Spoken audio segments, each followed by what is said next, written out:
All right, peace. So you know what it is. It's Jay Dizzle, Legalized Radio. I'm going to try to make this quick.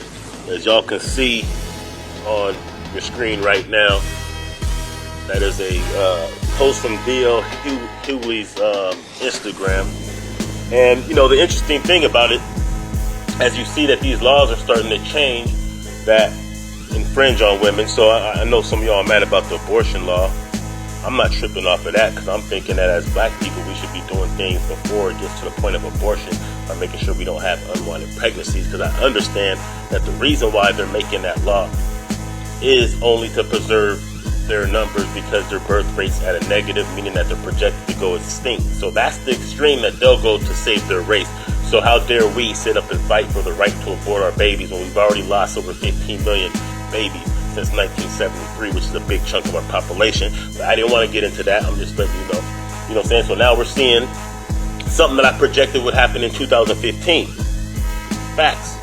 If you go back to the 2015 show I did on Black I Stand Radio with Irritated Genie, and the one I did before that, the week before that, with Dawa Israel, I told you that what comes with the normalization of homosexuality and transgenderism and such is going to be the blurring of the line of what is rape.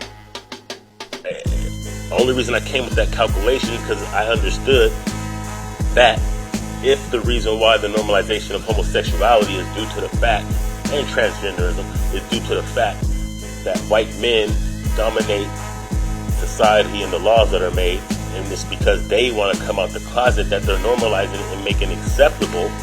I understood that their sentiments of women is they don't really care about the well-being and welfare of women.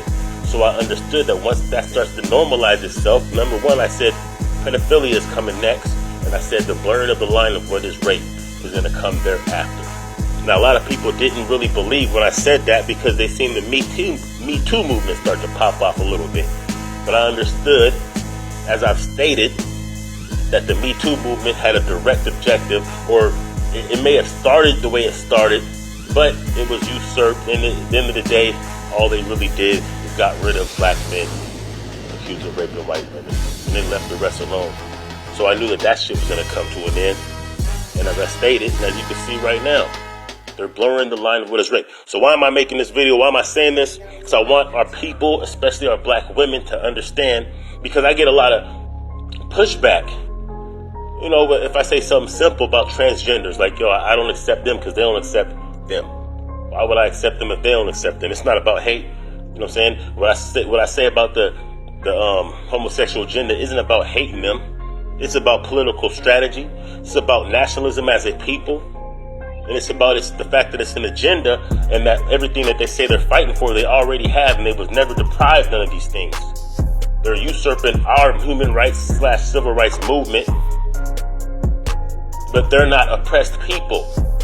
The vast majority of the LGBT transgender community are upper income, middle-aged white people. It's not our people. They just put us on the front line because they have to put us on the front line to legitimize them as a civil rights organization or a civil rights cause. So they have to put us on the front line. So that's what I was saying. So this isn't about hate, but a lot of times the most flack that I'll get will come from our own people.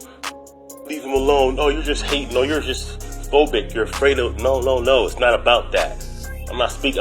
That's why I don't even use derogatory terms, because I know that people will lose the message in the verbiage.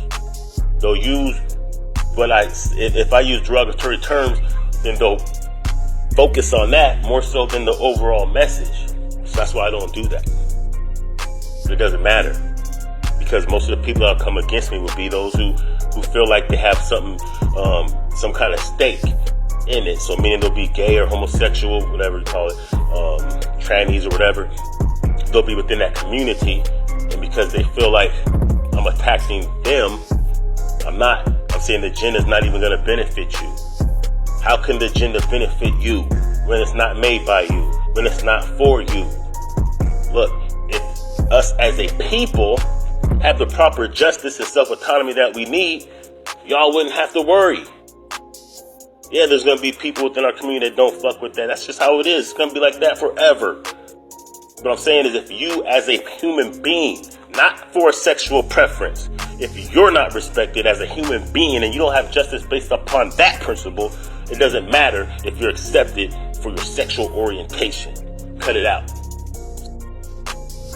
It doesn't benefit us to go against our own best self-interest, and that's what's happening. So at one point, I kind of do understand the fact that, okay, if you're homosexual, if you're transgender, and you think this movement is about you because you feel some kind of way, you've been manipulated by your emotions, because in reality, it's not actually going to benefit you. I even understand to some extent, some of our sisters who are heterosexual, who have sympathy, because I know as a people, we feel like anybody who's deemed being oppressed, we have a soft spot in our heart because of what we've been through. However, you have to look at this thing clearly, because they're not being oppressed at all. They're not lacking jobs because of it, because of their sexuality. They're not lacking political power. They're very much protected. You can say anything you want about us. You can't say nothing about disagreeing with their lifestyle. Think about that. It's also going against the grain that some of our women especially are cheering for a movement that is leaving them with less men. Now, I understand that whether they agree or not with it, or whether they support it or not, it's probably not going to change the fact that they may be at a deficit for men. However, it just shows your propensity to support a movement that's directly against your best interests. And if you'll do it in that regards, you'll probably do it in other regards. So this ain't about hate for a second time, for the third time, for the fourth time. It's not.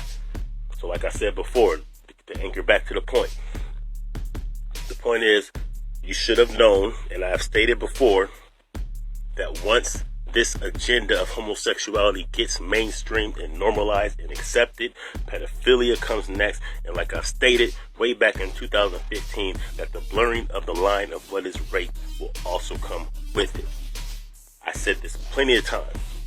Do the research yourself. It's archived. The things that I've been saying and spitting for over these years, it's archived. I've been on point. I might not get the views, the likes, the listens as some of these cats. Maybe my packaging isn't as good as some of these cats, but my shit's on point. I'm not bragging. It's just the truth. It's on point. So subscribe to the channel if you're watching this on J Dizzle. Share this message. Understand what I'm saying. It's not about hate. But at the end of the day, at this point, since I know that some people's gonna attack me on a superficial level because they're just emotional and not really listening to the message, at this point, I could really care less. It is what it is. I'm out. J Dizzle, Netter Cat. Black I Stand Radio, Liberation Minded Media. Peace.